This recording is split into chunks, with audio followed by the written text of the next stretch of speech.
here.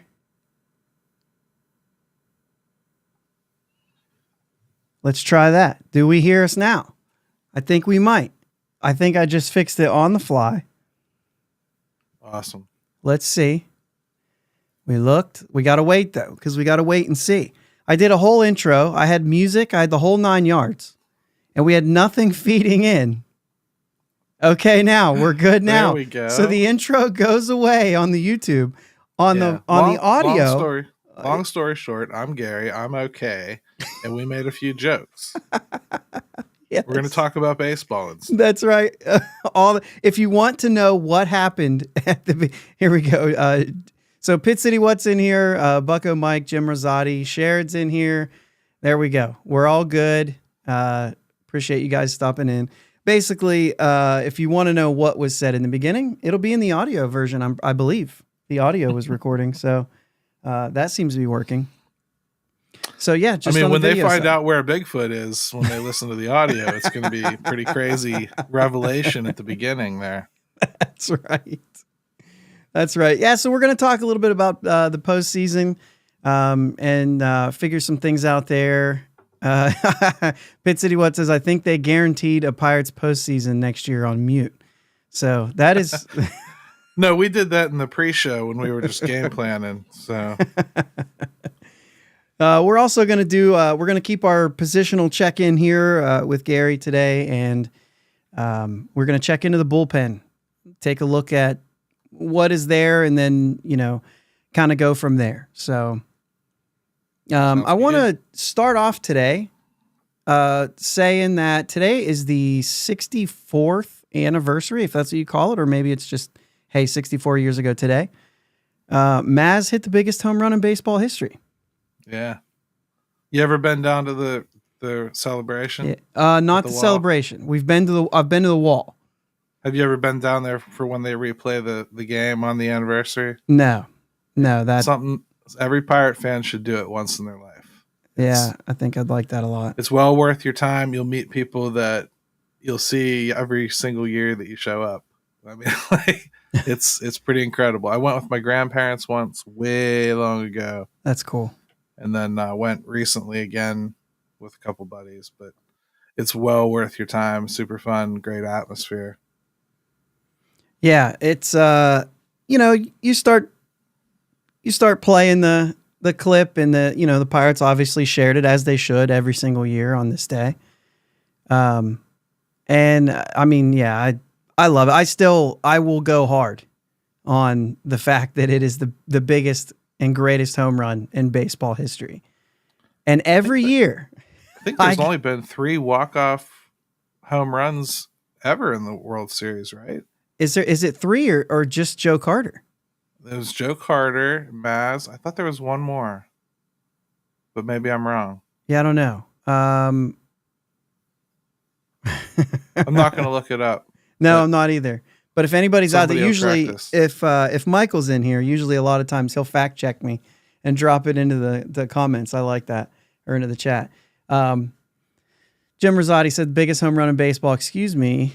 It was when Brian De La Cruz cut the lead to 8-2 in the bottom of the 8th a few weeks ago, or in the 8th. That's good. Yeah, no, I get nervous every year. And I take a look at them like, okay, if the Mets win this series, it can't come from the Mets because they'll be the away team. So I'm watching the Dodgers. I'm watching, if they win, then it's going to be the Dodgers. And so I'm going all the way through. When it gets game 6, and hey, he's here. There we go. There he is. All right. Michael's in here, said Josh is right. Just those 2 games. There was a... Yes, this is it right here. Pit City What says Maz is the only Game 7 World Series walk-off. That is true. Joe Carter's was in Game 6. And I think there was a Game 7 in the championship series. Was that the Travis Ishikawa? Maybe. I think it was Travis Ishikawa with the Giants, Game 7 of the championship series. So Pirates legend Travis Ishikawa. That's right. And it was post Pirates Ishikawa too, I believe. So anyway, yeah, greatest home run. But every year I get nervous when I go to a Game 7 because I'm like, oh no. Was that Game 7? Are you talking championship series, Jim? Because I'm convinced it's the only Game 7 walk-off in the World Series. Aaron Boone, that was to get to the World Series again, right? By the way, Aaron Boone I don't have many quotes from Aaron Boone that I like. And today he made a statement about Jose Ramirez and how he is not underrated. And I was like, thank you, sir. Jose Ramirez is a stud and everybody knows it. Quit trying to pretend like he's this hidden gem that nobody knows about. I think he kind of is a hidden gem, though, like up there in Cleveland. They don't get a lot of coverage. They really don't. Yeah, but he gets the credit. You know what I'm saying? He may not be like, he's not underrated. He might be undercovered, if that makes, if that's a thing. Like they don't. Yeah, underpromoted at least. Right, but he is certainly not underrated or undervalued or anything like that. Right. What was Thompson for the Giants win the pennant? That was literally for winning the pennant. Right, that was for winning the pennant, not a playoff game. That was the regular season, right? That was when they only had the regular season winners go to the World Series. Yep.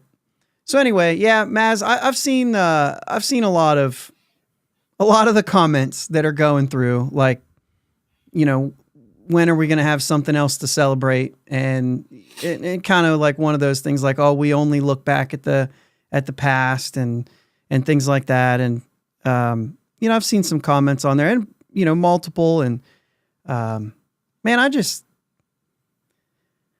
I understand that there haven't been many World Series, but I just feel like baseball has a lot of opportunities to celebrate and to enjoy and a lot of different things you can do. Like, I just think baseball's not built that way. I don't know. Maybe it's just me. I mean, you daily get an opportunity to celebrate something that happens, and you definitely have some seasons that are better than others and things that you remember. I think the Pirates just don't give us enough bites at the apple over the course of time. They just don't give us enough opportunity to celebrate anything.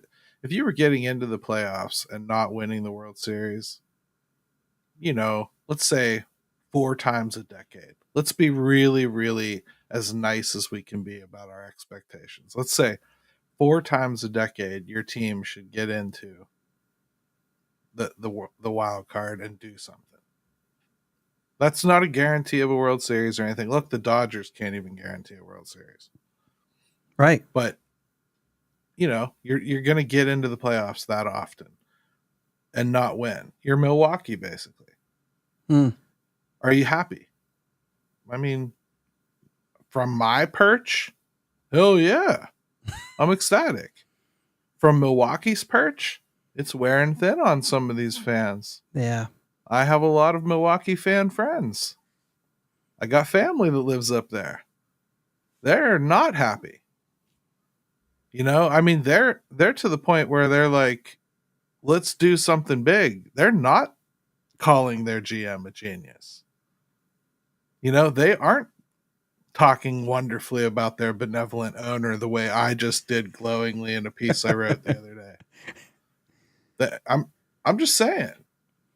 And maybe they forget what it was like for Milwaukee before he came along and started doing things this way. But we're a short drive away. You can see it. Come see. I mean, I think they owe us more than that. They can do better than that. Yeah. Yeah, I just think of, and like I said, this is probably a little bit of my opinion too. And essentially, I mean, I was 83, right? So I was born in 83. I haven't seen any World Series. I've seen essentially barely any playoff baseball, especially when you talk like early 90s. I was a kid. And basically when you're 10 years old, like you don't know how many wins and losses your team has. You just love them. You know what I mean? And so like it is what it is. But I think I dressed up as Andy Van Slyke for Halloween as we approached this Halloween time. I think I was Andy Van Slyke for like 8 years. It was like every year I was like, well, I'll just do Van Slyke again. He's my guy. It's funny, man. Like, cause right now I understand the frustration everybody has for the Pirates. I really do. And I knew this was going to be a long process no matter who they hired. And I don't think Ben Cherington's done a terrific job. But right. I also think you don't go into something like this thinking that your kids are all just going to grow like lightning fast and be ready. And it does take time and it does take patience. And the thing I think we've always complained about, at least, Jim and I on our show, and I think I've tried to write about this a lot.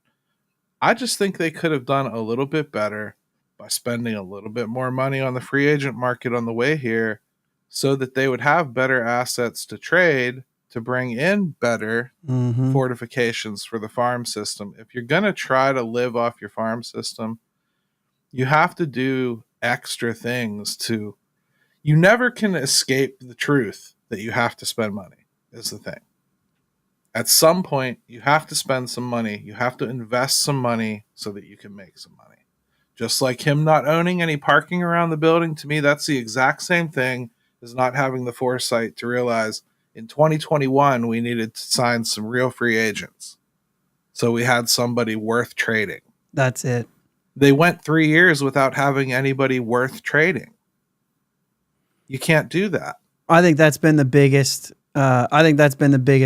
oversight, I guess, in this whole process. Is sure you're building, but like every year we're saying the guys like that you've seen a little bit of the last couple of years, but like you had one guy, two guys throughout the, like Tyler Anderson, and you know what I'm saying, then Jose Quintana, and then what was supposed to be like a Martin Perez, Rowdy Tellez type thing, and then they didn't actually do well enough to really get a return. And it was like this should have been.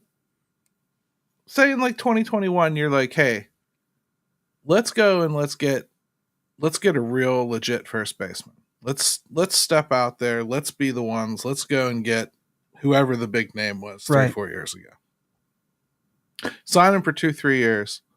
Play him in 2021. You ain't winning. It don't matter. Let him play. Let him be a star. Let him get some numbers. Let him bring some people in and watch the baseball team not overtly stink. You're still going to be in the lottery.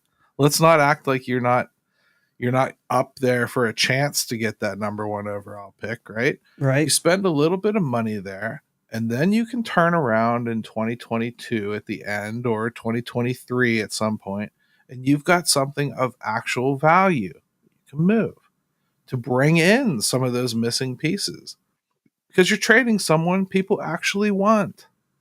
Right. Like, that's a mistake they made, man. Like, you went 2 years with like Michael Chavis here. You're not going to trade him for anything. How many guys have they brought in and just had to jettison right back out?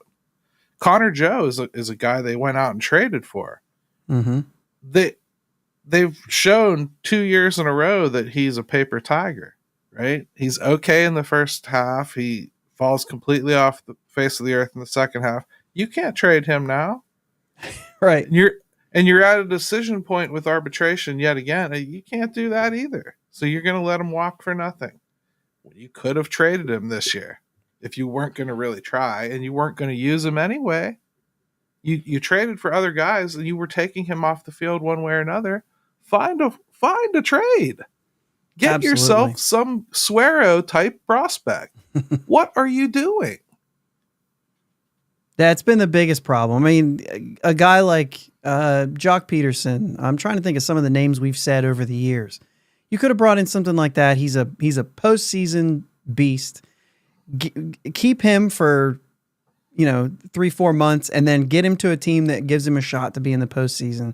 Stuff like that. Like, that would have been valuable. I thought they messed up. Like Jim Rosati says, imagine what they could have gotten for Chapman. But the thing is like they went and signed Chapman at $10.5 million. The year before, when the Royals got Reagans for him, he had a $3 million, $4 million contract. So it was super cheap for them to trade. And I mean, of course, you could cover most of that. so that you could get a better return. But even in that case, like, and it's kind of not in the spirit of what I'm getting at, because this year they were supposed to be trying to win. That's true. I'm talking more like in those lean years where you weren't really trying to win. Right. That to me was where I think a lot of us, I'm not saying we were pleased they weren't spending money, but we were certainly understanding of it because we're not trying to win right now, right? There's that other side of it too, where to me, you have to bring in some meat just so you have something to move off. Like they got Oviedo based on that Quintana trade. Right. But you got lucky there. Quintana was a signing that had no business working out the way he did, and he did. And then you traded him and a reliever of value for a player of value. So to me, take a better swing. Sign yourself a Kyle Gibson. Right. Sign yourself a Michael Lorenzen for a couple of years. Sign yourself those players that you can flip that are actually worth something. Let's go ahead and sign Josh Bell. Like when he's available in 2023, let him hit 30 home runs and sell him at the trade deadline. Who cares? He doesn't have to be your long-term future. There's missed opportunities along the way that frustrate me more so than even the situation that the owner puts us in. Because you can see a way that it could be done. Yep. Yeah, it's good stuff. Let's talk a little bit about the postseason, about these guys. So, because this is funny, and the reason I want to bring this up is because I talked about it. I think it was Thursday, or maybe it was even before that. That 3 out of the 4 division winners were looking like they were not going to win. The Yankees looked like they were fine, but the Dodgers and the Guardians, backs against the wall, 2 elimination games, and both of those teams took care of business. And now I look silly because I was saying I don't think this division break is a big deal, and offering up all which I still think they're really cool ideas, and I still think that changing that and it still shows that the Dodgers and the Phillies and the Guardians started a little slow in their series. For the Phillies, I mean the Mets are just hot. Wouldn't be surprised if they're still 3-0. But the Dodgers, they probably had the hardest fight of all of them with San Diego, and found a way to make that happen. But it took them a minute. The Guardians had Detroit. My thoughts are out there on Detroit. I still think that they were just hot, and when they ran out, that you were going to get exactly what you got. Thought they really represented themselves well through that whole process. I thought they were good. You know what I mean? And so I thought that they provided a better product to watch than, say, the Royals did, right? They didn't look like they really were ready for that. Bobby Witt sure did. I think, but I think that's to be expected because I don't think either of those teams really were ready. I don't think either of them will be back next year. I think the Royals will lose Michael Wacha and Seth Lugo. Sure. And they were gigantic components of their pitching staff, which does have wonderful components built around it. I see a better path for the Royals than I do the Tigers. The Tigers, man, they just got hot. I just don't know what else to say. They just got hotter than hell, and Rhodes, Scooble, and a hot bullpen. Yeah. And they got real far on it. You can do that, I guess, with these 3-game playoffs. But sure. I don't think they'll be back next year. I really don't. I think they would have to make some pretty big investments, and I doubt they will. And I don't know. I think Lugo has an opt-out Bucko Mike, but I could be wrong. But Cole Reagans is exciting, and the Royals signed Witt for a long time, but you got to figure their catcher is going to have to quit at some point. I was actually wondering that. Sal's not getting younger. No, I mean at some point. Even if he's not retiring, you're going to see some sort of drop off at some point.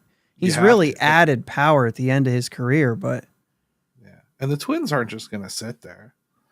Not once they get new ownership too. Yeah, it just seems to me like that division was a fluke this year and benefited from the West in general stinking. And the White Sox. Yeah. The Royals were 12-1 against the White Sox. These teams, though, that made it in, LA looks the weakest out of the four to me. I mean, if I got to pick one team that I was going to play, it would be them. To me, it's like you have to dance around Mookie and Kike, obviously, like once you get into the playoffs. But you have to dance around Mookie and Shohei. And the pitching's hit or miss.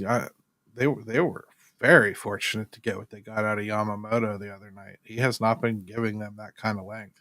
No. And they just not since June. Yeah, they just do not have healthy arms. So I don't know.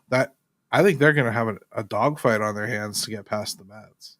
Yeah. I also think the Mets payroll is deceiving for the team that's actually playing these games.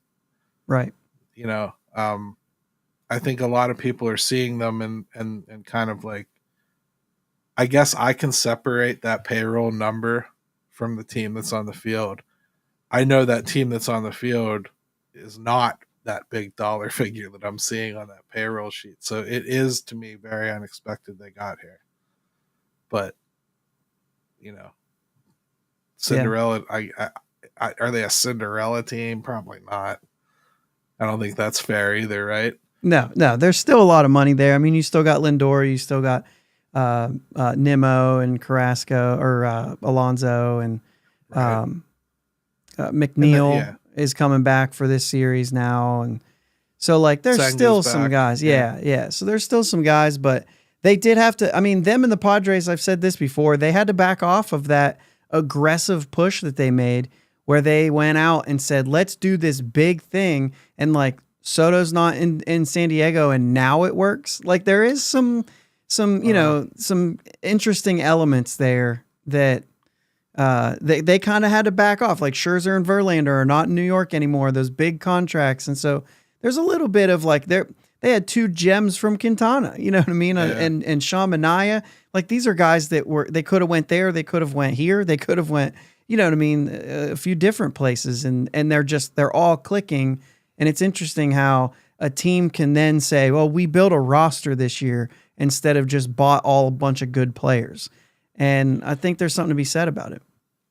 I think there is. I think there's an element of certain guys playing for a contract. There's elements of certain guys having a death rattle before they completely, give up the ghost, like Starling Marte, as far as a player goes. Just a lot of good things happening. And Lindor is an exciting player, but he's streaky as hell. Who the hell knows what you're going to get out of him? I like him. You might, well, yeah, but you don't know. He'll go into stretches where he doesn't do anything for the longest time. And at that point, his glove will even leave him. So he's a hard player too, to kind of get behind all the time. The Mets have a decent roster, but again, they're in a weird place as well. I mean, who knows what they're going to do? The Padres, I feel bad for. That owner did everything he possibly could. He's one of the very few that actually did dip into his own pocket to do what he did. I don't think the new ownership is going to keep that going. I think they've already said and shown that they're going to try to reduce their payroll and stay under the luxury tax. That means it's only going to stay together so much longer. I think what doesn't Machado have opt-out options every 2 years or something, or maybe he just signed a new contract to change all that. But at some point, you're not going to be able to Ha-Sung Kim. It's all but decided he's going to be gone, right? I would think. I mean, yeah, they're probably not going to be able to go out and keep him. Well, I think it is a mutual option for him, right? So even if he would say, "I'll stay," they probably would stay if he's really having that surgery. He may opt to stay, but they have to decide they want him to as well. So right, we'll see what happens there. But the Padres are going to go through some changes. I felt bad for them not getting over the top ever.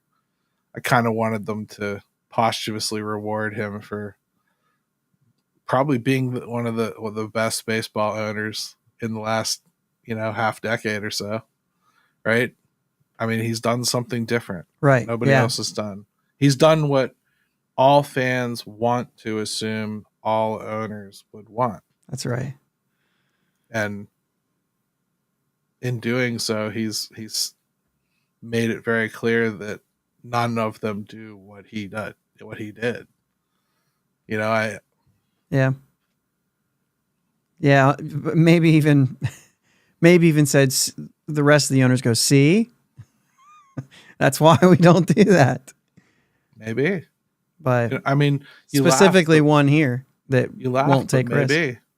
Yeah, we just talked on my show this week about, the teams like Detroit and the Royals getting in.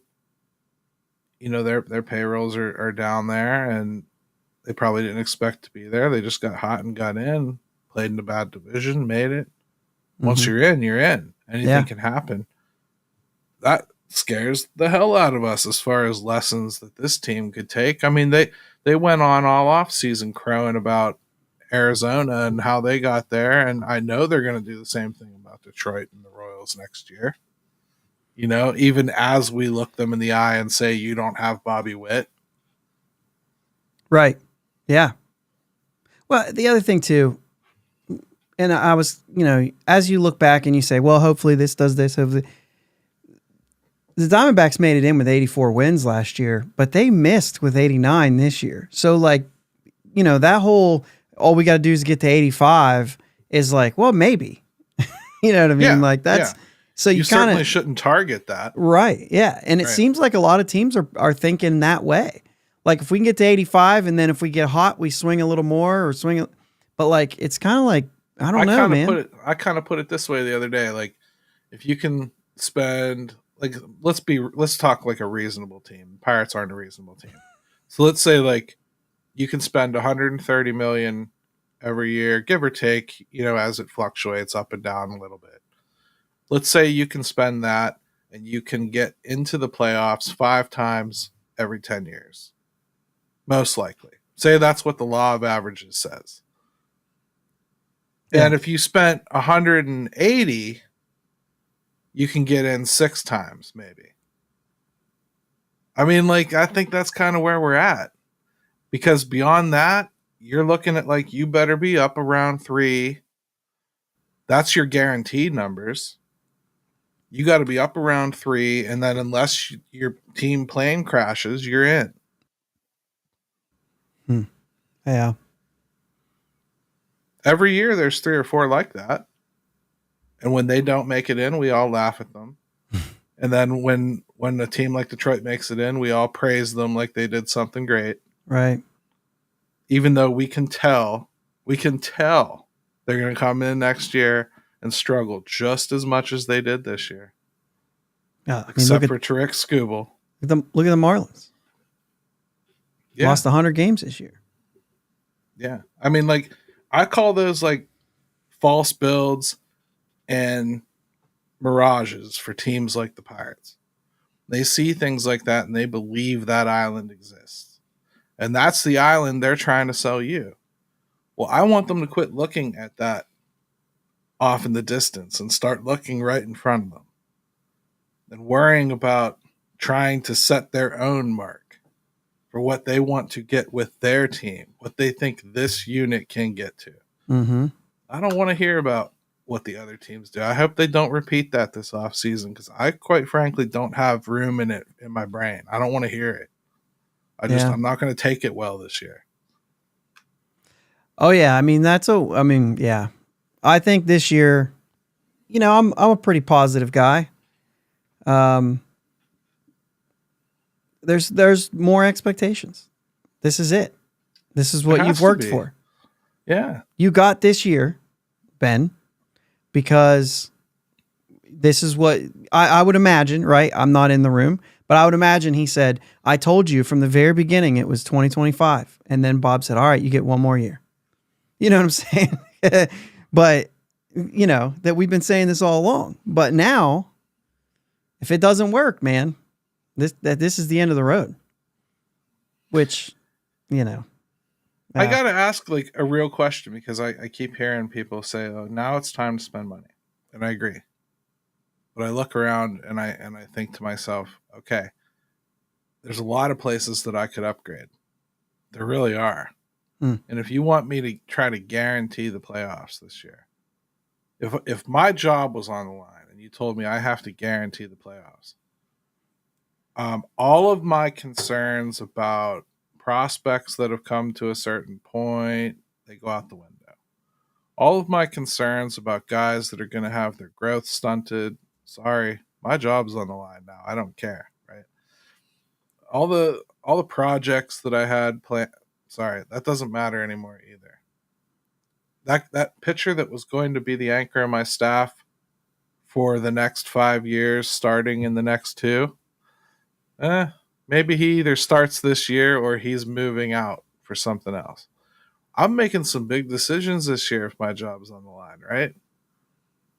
If you're just continuing your plan, though, which is to just get incrementally better every single year until you're finally in the wild card for a good stretch, which I think is what he actually sold Bob, right or wrong, foolish or not. I look at the team and I'm thinking to myself, like, I'm going to go out and get a corner outfielder, maybe, but should I get 2? Maybe I should. Maybe I shouldn't. I don't know. Should I try to Jack Swinski again? What if I trade Jack and then he hits 40 home runs somewhere else?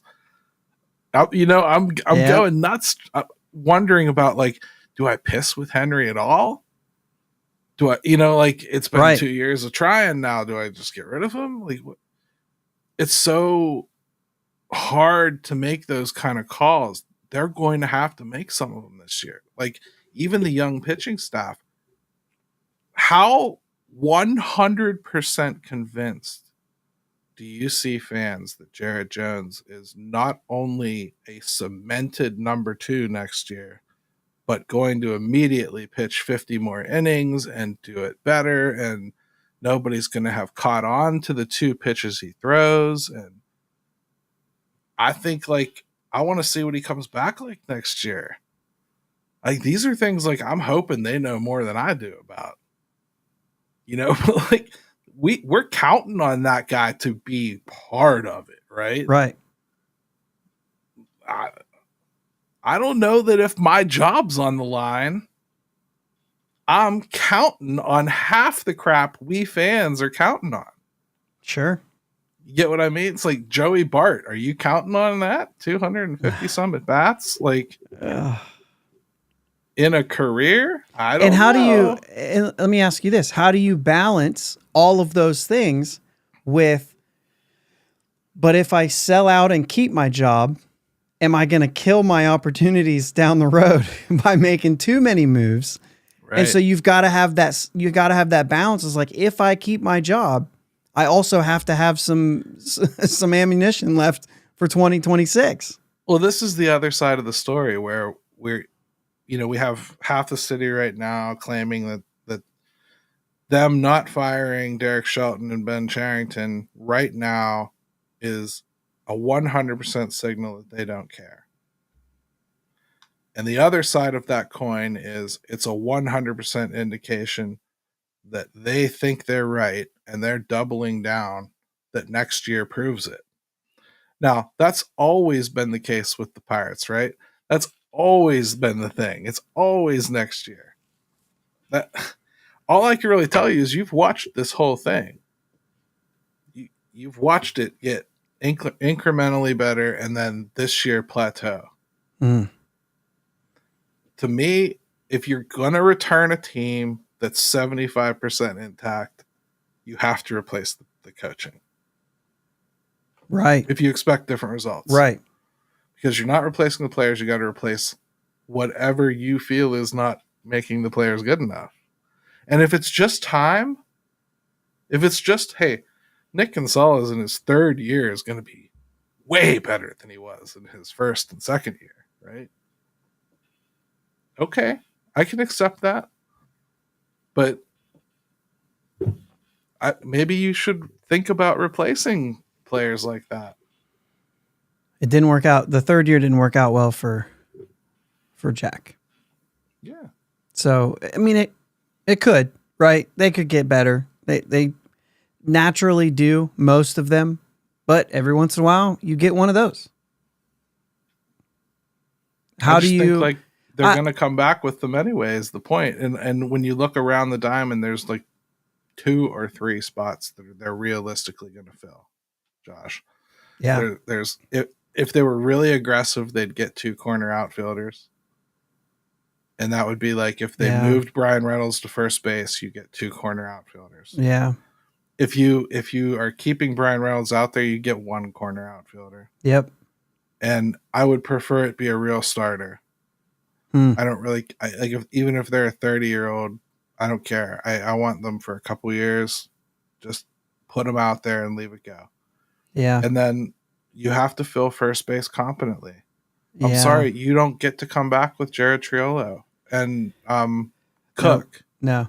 And Joe. No, you have to do something here. For me, it's a race, and it's a race. Whatever you can get for the best ability in either left field or first base, whichever one you feel the best about, that's gonna be the right producer. Then, if it's a first baseman, you keep Reynolds in left. If it's a left fielder, you move Reynolds to first, and I think it stops there. I would then also go straight to shortstop, and I would improve shortstop at the same time. And those are my first Paul DeYoung type. I mean, whatever it is, right? I would upgrade shortstop, and I would upgrade either left or first base. Once I'm done with those, you're talking about 2-3 spots. Yeah, but once I'm done with those 2, then I go into my secondaries. So then I say, all right, can we find another corner outfielder that is a guarantee to produce better than the 2 guys that we have that we're going to give the biggest shot to? And that, to me, would be Sawinski and BDLC. So if I can get somebody, those 2 guys have options. So absolutely. So I wouldn't even have to move them. Right. They can start in AAA. But that would be my secondary move, because if I'm not able to land something there, because I'm also, by the way, we're going to talk about the bullpen here in a minute. I'm also probably focusing on the bullpen as well. And so if that's where I'm at, and I go out to right field next and I don't get it, then I can ride a little bit with those guys and I can give them an opportunity. But you better believe that if this team's rolling and that position's not going, I'm making a move in June if I have to. I'm making a move early July. You know what I'm saying? Because I know that I can give them a shot and still make a move to better that position down the road. Then I might be willing to, I'm willing to stick it out with them, knowing that I'm also willing to trade to make it better, right? And so that's kind of what I look at right now as your criticals is one position being shortstop, and that might be my opinion. The Pirates might say, nah, we like IKF. But for my opinion, right, I would focus on shortstop and then one of left field or first base. Now, here's the secondary piece to that. When I'm looking for that right field position, if I happen to then stumble across the first baseman that would be good, then Reynolds goes to right field. And now I guarantee my right, but that first baseman has to be better than what I might get out of those 2 guys in right field. So I could still be saying we're going to still look. We're going to move you to right field, maybe first base. Let's see what free agency has to offer, and then go from there. And I like all that stuff. And I'm saying if I'm a GM that truly has pressure on me, I'm probably thinking even bigger than that. I'm not comfortable with Nick Gonzalez coming back and being my starter that makes me a better team. I make him prove it by starting on the bench behind a veteran that I think is better, that I brought in. That does something special that I need to happen. I don't trust that Andy Rodriguez or Henry Davis are going to give me anything. I don't bank on them to fill a position. I make them earn a position. So I go and get a competent backup catcher, one that I think can compete with Bart because he could be a mirage. I'm kidding. Yeah, no, but I don't rely on Ke'Bryan Hayes to be a starting everyday third baseman. Yeah. So I think that's what I like about IKF in that scenario is I think that he would be in the absence of Hayes. He's a good safety net. Yeah. Yep. And I think he could be for any of those three positions that if somebody went down, he could then move into any of those three roles and then go from there. But yeah, we should do the bullpen before we have like an hour and a half show. That's right. That's right. Let's move on to the bullpen. I like it. So basically what we've been doing here is we're just kind of talking about the group that we have here right now.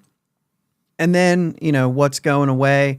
And if there is a move, that we get into talking about, that's one thing. We haven't really been calling out names of who we particularly want to see come into the fold for next year quite yet.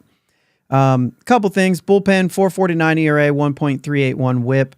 Obviously a terrible year for this bullpen. 9.1 Ks per nine, not actually great. When you're talking bullpen, 43 saves, 29 blown. That's a 60% rate. League average, 63%. So you're below league average there. Inherited runners, 206, 70 of them scored. That is exact league average of 34% with inherited runners scored, which when we're talking bullpen and relief pitchers, that's, possibly more important than ERA. I looked up a couple other things, but like right around league average with most of them. And the last two is just average outs recorded. I wanted to see, are we just not even getting outs? Are we going long?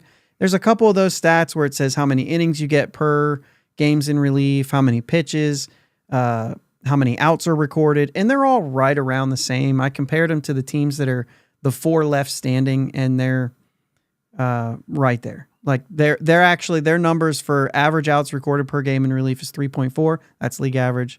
Pitches per game in relief, 19, league average.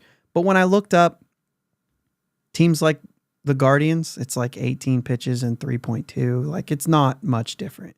Right. So like the gap there is kind of a dead end when you start looking at that stuff.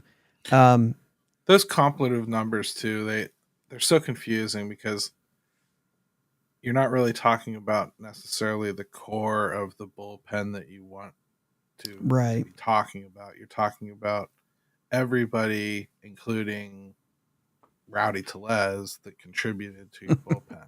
Yeah. So, I mean, and that's the same way for every team. So you can compare them to other teams. I'm just saying they can be a little bloaty, as opposed to if you took your 8 favorite bullpen arms and added up the numbers, you'd probably have different results. And I think ultimately that's the story of 2024 for the Pittsburgh Pirates. Your 8 favorite choices would still have crappy numbers. Right. Oh, and that's been the biggest thing. I mean, every time we talk about the bullpen, we say what we came into the season with thinking was a strength ended up being, one of the biggest weaknesses. And certainly compared when you're talking pitching staff in general, it was by far way worse than what we had expected in regards to what we expected from the starting pitching, which probably ended up much better than most of us thought. For sure. So, that to me, it's taking a look at that. I mean, you can name your 3 names right out of the gate. They'd probably be everybody's same 3 names that were big letdowns, and that'd be Bednar, Holderman, and even Mazeroski to a certain point because of what you thought he would be. And I'm leaving that open to say, if a guy was injured all year, that would be a letdown too. So it's not just like Mazeroski had some good outings and he didn't look quite as bad, but like the time missed and the time that he wasn't there and effective was still, not what we expected from him to be able to work himself into something else. Do you have any others that were essentially just that was bad in comparison to what you expected or what you thought would be? I mean, before I do that, I wouldn't really have Colin Holderman on that list for me. First of all, his overall numbers are pretty good. If you just looked at his baseball card, you think he had a good season. If you watched him, you know what happened to him. Right. And unfortunately, I know what happened to him too.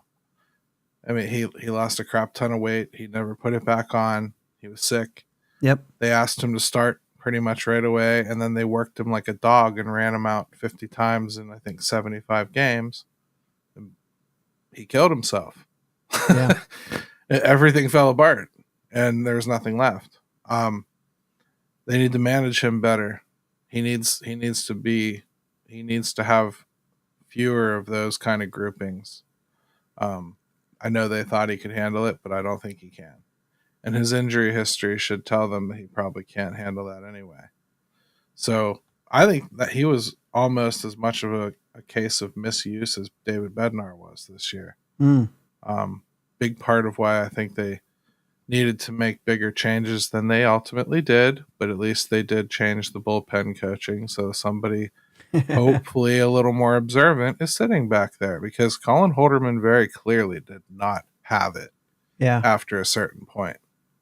So Carmen Mlodzinski, I thought he was pretty steady when he was healthy for the most part. Kyle Nicholas really impressed me. I think Kyle Nicholas has probably carved himself a nice role.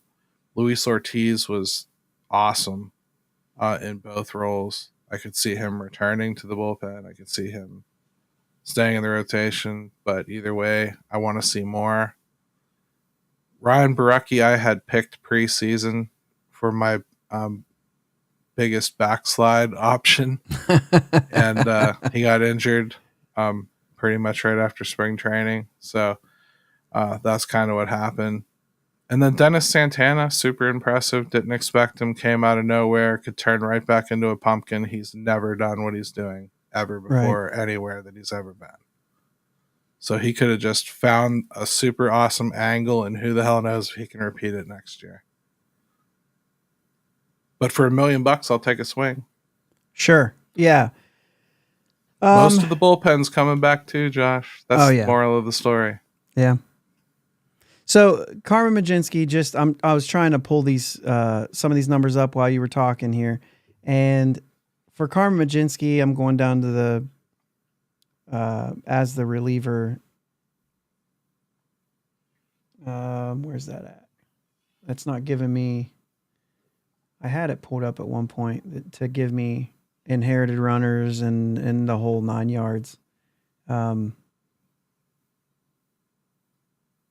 I don't have that page up. Anyway, his numbers overall, like I said, it was for me. It was the injury. It was what I saw. Like, you know, his. I think Bucko Mike here. Velo was down early. You know, we know we had some issues there. His numbers overall, the strikeouts were down, but like his whip is lower. His, you know what I'm saying? Like when you look at Colin Holderman, 1.305 whip. So it was high. He had the strikeouts, but he walked a ton. Yep.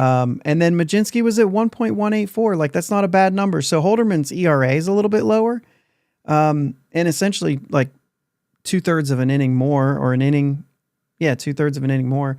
But like Mlodzinski still, I liked a lot of it. What was there, less walks, less strikeouts, but like there was less people on base than what you got from Holderman. Kyle Nicholas is sort of the same as what you said. Like, well, Holderman, we know what happened there. We know how bad that actually ended up and how disappointed he probably is, despite what the numbers look like. Kyle Nicholas might be on the other side of that, where he kind of, as the season rolled, started saying like, hey, this guy's good, but he's got a 1.5 whip on the year. But like, it's a little bit different, right? Because that's Kyle's problem, though. I mean, that's why he's effectively wild. Yeah, 5.1 walks per 9. It's got to get better. Which is Chapman, right? But without the 14.3 Ks per 9. And so like, well, and that's part of the other story with Kyle Nicholas, though. Yes. 1 year. Right. I mean, like that's really, people hate hearing it. You hate hearing better. You hate hearing them say it. They say it all the time. But again, you don't start this process if you're not willing to realize that a year 2 player like Carmen Mlodzinski is probably going to get better in year 3. Mm-hmm. You shouldn't do this if you think you have seen the top of the mountain with Luis Ortiz. You shouldn't think you're going to develop a team homegrown if you are already throwing your hands up in the air that Kyle Nicholas walks too many and you should give up. Yeah. But if I have to win next year because my job relies on it, I'm not going into the season giving them those chances to show me they're there. Get what I mean? Yeah. The philosophy either changes or it doesn't this offseason. That's the thing. Do they stick to their guns or do they go above and beyond to prove that they're trying, to prove that they care? So I think the same thing can be said here as some other places too. As you go into this and you look back and you say, okay, so we had some down years. We had some situations where this guy had this kind of injuries, for one, are going to continue to happen when we're talking pitching. So that's going to be one thing. But this, like, Holderman really, like, this was kind of a freak thing. He had a sickness that put him in the hospital, and he lost 15 pounds in a matter of 5 days? I forget what the numbers were, but it was wild. And it was quick. Yeah. And so, like, that just doesn't happen. You know what I mean? And so that makes sense. And you could say, hey, if he gets himself back, physically healthy, he should be fine next year. And I think that's fine to say, but like, you do have that in the back of your head, be like, he basically did this for like 1.5 years at this point. So I'm a little bit nervous. Right. Do I just go in and say 8th inning done? They didn't last year. Carmen Mlodzinski, same thing. A lot of people this first year were like, this is a future closer, man. This guy's going to close games. And which a lot of people said about Kyle Nicholas this year. But like, you start to say like, well, I saw what happened to Mlodzinski and Holderman. So I can't buy all in on Nicholas quite yet. There's a little bit of nerves there. And then it comes to David Bednar, who is a 2-time All-Star, top 5 reliever in the league for a couple of years, or at least a year of that. And I mean, led the league in saves. There's nothing there to doubt necessarily, except for maybe the end of the season doesn't look real strong. I mean, this was a complete throwaway that is, I tend to say, I think he'll be all right. He has a track record. He's shown he could be good. We've all seen the Trevor May video at this point saying, we've got an idea what's going on here. We also know that like the metrics on his pitches actually improved this year. And so when we're saying, okay, wait, so his stuff was better, but he was worse. Well, yeah, we know the tunneling. We understand the tipping pitches, all those things. So if he could fix those, seemingly you would think, well, he's okay. But like in the back of your head, you're going, well, maybe he's not though. Like maybe it's all over. I mean, I should be really clear about the way I feel about David Bednar, because at no point have I ever really felt like he was a really, really great closer. Ever. Okay, I just don't. I've never felt 100% comfortable when he comes in. I've never felt like it was going to be a clean inning. I think of him the way I thought of like Mike Williams back in the day. Like, ooh, yeah. He was going to get a lot of the closes, but they were going to be messy. They were going to be scary. He was probably going to strike out 3. It was going to be dramatic, but the bases might be loaded. Like, yeah. I don't like that. That, to me, I don't enjoy. I'm a Mark Melanson type closer. I want to see efficiency. Come in. I don't care if you throw the same pitch every time, get the outs. I enjoyed watching Rich Rod more than Bednar. I knew he was going to get the outs when he was going, right? I would not offer him full arbitration. I would very much so go the Rays here, offer 20% less. He's earned that. Sure. Fight it out, bring him back, however, whatever. But I would not pay him that. I wouldn't. And I would look to trade him as soon as he looked good. Because I'm not extending him. Yeah, around $4.5 million, I think, this year. And he's, according to MLB trade rumors, they're usually pretty close with their estimations, which came out really early this year. But they're estimating, I think, like 6.6. I don't see it happening. I think if you offered him 5.5, he'd probably take it. I mean, he's owned up to it. He's got to get a raise. To be honest with you, the years that he was making nothing and being electric, like doing everything. I mean, he led the league in saves, right? Like he's going to get paid, and he's earned every penny of what he gets paid. And yeah, you're probably paying him a little bit for what he did. I'm a GM with a job on the line. That's true. I got you. I've got X amount of dollars to spend. You're forcing me to give $5 million to Kutch whether I want to or not. Yep.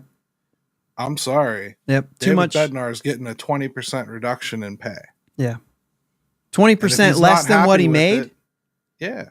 And if he's not, that's what I'm going in with my offer. Oh, you want to go less than his 24 number? I'm doing exactly what the Rays do. 20% lower than what he made last year. And I'm fighting it out.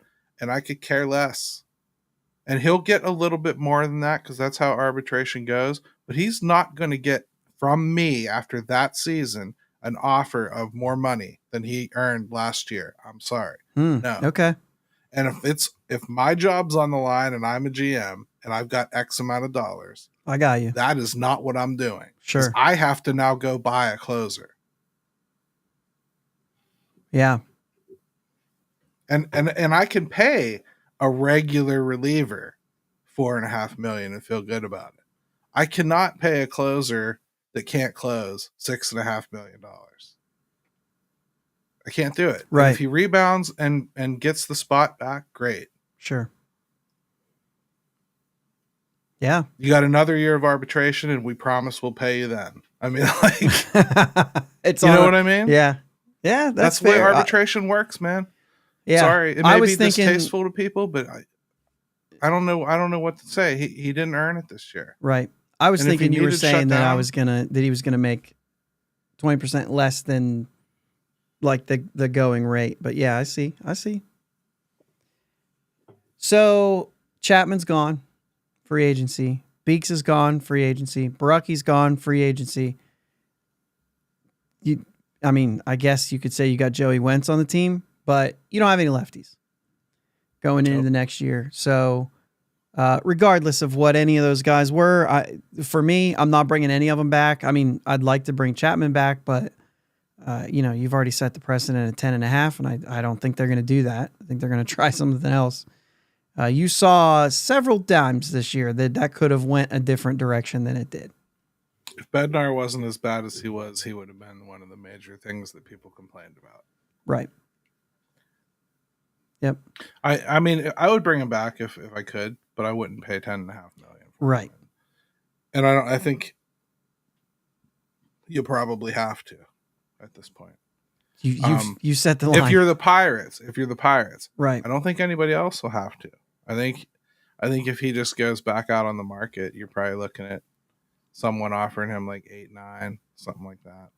Yeah, and that's probably okay for what he does. I'd love to have him back. Mm-hmm. I just think you could probably do better. I mean, you can do at least 3/4 as good for half the money. I'd probably do that. I don't think I like spending a ton of money in the bullpen. I'd rather just buy a ton of options. I'd rather get, when I'm building a bullpen out, I'd rather get like 3 or 4 $2.5 to $3.5 million arms that have some experience and hope that 2 or 3 of them work out, as opposed to like going out and putting all my chips in one basket and buying 2 $8 million arms. And I don't think you rebuild bullpens that way. And I think most of the time when you see teams try to do that, it ends up screwing them up. And the Pirates also have too many starters. And I know that sounds funny, but some of them are probably going to have to move into the bullpen. Yeah, I think there's a little bit there. Yep. So I think there's some things that are going to have to come out, shake out there too. Like Braxton Ashcraft could wind up in the bullpen. He's never really had length until this year, and he's always been injured. I could easily see that happening. Yeah. 10 starters, I think is kind of the idea. You got to get it. You got to get in there with 10 starters. They've got 10 right now, if you count Oviedo in that group. So for the onset, I don't change that. But if there's a pitcher, I mean, I made the case for Ashcraft this year. You knew you were going to limit the innings. You knew you were going to limit. You could bring a guy up, throw him in the pen for same thing with Burrows. Throw him in the pen for 2 inning outings, get something, get him a taste of the major leagues, what it takes. You come right back into next year, he can be stretched out to be a starter. I mean, we've seen how that is possible for guys. We saw 2 guys this year who did that after being relievers for many years. I think what you're seeing with Ashcraft though is a real shot at seeing if he can. I think that this year was the first like real attempt to do so. Next year, you'll really get to see it. I think they'll start him probably in AAA, I would imagine. Yeah. Trying to start, and he'll be the first call up if he doesn't make it out of camp. I think he would get the first shot at it. Him or Burrows, maybe even, since he already had it. Yeah. Burrows could be involved in that. Ortiz could. Bailey Falter could. I really think there's going to be a dogfight there. I just think a lot of the time when we start deciding, oh, this guy's going to wind up here because we've got these 3 locked in stone, I don't feel that comfortable about it. Like I like Jared Jones. I think he's a good pitcher. I think he's got some really great stuff. I think like the changeup has to come along a little bit more, or the curveball has to come along a little bit more. Yeah. And he's got to get a little bit better with the control on the fastball. What happened at the beginning of the year has not been what he's done. That's not what he did in the minors. I was pleasantly surprised to see it, but he's got to get back to that. And as he tired out, he lost that. And so we come back in. Yeah, I'm optimistic about him, but you talk about like Bubba Chandler making it. Well, it's going to be at someone's expense, and let's not automatically decide that it's Bailey Falter and Luis Ortiz. I'm just saying things can change. Sure. If there's a true competition, as there should be, then anybody should be able to be beaten that isn't on like some kind of long contract. Like Mitch Keller's not going to AAA. Right. But there's no guarantee Jared Jones comes in next year and looks like Jared Jones. Right. It's a good point. Yeah, and in that case, if he's bad in spring training, I mean, you could still say like, hey, let's get you right before we throw you to the wolves. You certainly could. Yep. I mean, and you don't have to make any long-term decisions about him. Nope. It's just a matter of numbers. I mean, you're trying to build your best team, and like if Bubba looks way like he did last year, and Jones looks like, oh my God, maybe not. Well, unless you have him working on throwing 90% curveballs and he's getting hammered because of it, you might have to do something there, right? I mean, like, there's no harm in that. We always say like development's not linear, but like that stuff will be seen as like a huge failure. Like, oh, they screwed up Jared Jones. Like, well, maybe not. Maybe like the league saw a slider and fastball enough that, when it's not coming in 101, they can hit it. Sure. Like, let's remember what he really did at the beginning of the season. Let's recall that he never ever did it before, and he couldn't do it in the second half. So, yeah. So, to wrap this up, bullpen wise, I would a hell say of a closer though. Oh, yeah, yeah, and with the attitude of it too. I think there's a lot of that has to exist, right? Right. So, I would say for the bullpen, what we have here is essentially a good core, but absent of left-handed pitching. I think they'll be looking for left-handed pitching, and I wouldn't be surprised. Well, yeah, obviously, but I think they'll. Do you? Yeah. I mean, left-handed both, hitting and pitching. Sure. Yeah, but I think that for the bullpen, I think that's going to be a big piece, and I think probably one that might not necessarily have to be left-handed, but one that has had some experience back end. I've said it. I think you have to. Yeah. Yeah, I think. Like you might be able to get like Craig Kimbrell cheap. Oh, you could, yeah. Well, but you know how he has like every other year where he's okay, and then he does a try. He's the perfect kind of guy that you could go out and probably get for like $4 million right now. Yeah. He's closed in the past. There's no guarantee he has to close here. But every other year he finds it, and all of a sudden he's awesome. Yeah. Take a swing at Kimbrel. If he isn't, who cares? Dump him. Sure. You know, I think that's probably the stuff you gotta do. That's probably an easy one though. But I think Bucko Mike, it might have been you and I that were talking on the side about Jeff Hoffman with the Phillies. He'll be a free agent this year. He's saying he'd love to go back there, but he's also going to see what other offers there are. He would be, though, what you talked about earlier. Like, he would be a guy that you would have to spend $8 or $9 million on, maybe a couple years.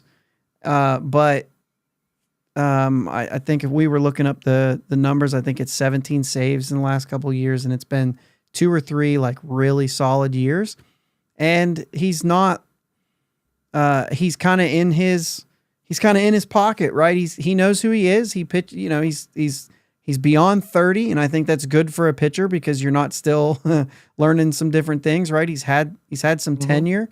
He's a veteran. I think that might be somebody who would be a good option too. I know we said we don't necessarily get into players, but just to say he's not left-handed, right? So like if it's somebody like that who does throw right-handed, I mean, I could see him, like you said. If I can't rely on Bednar, I have to have someone waiting. And if it's not a lefty that I've picked up, then I need to make a move for somebody else that has an opportunity to do that. Yeah, so because whatever you do, you got to just build in redundancies now. Like you have to decide who you're going to push out and make push their way back in, and who you're going to push all the way out and just give up on. You're going to have to make some early decisions on people. G1 Bay is probably not getting another year.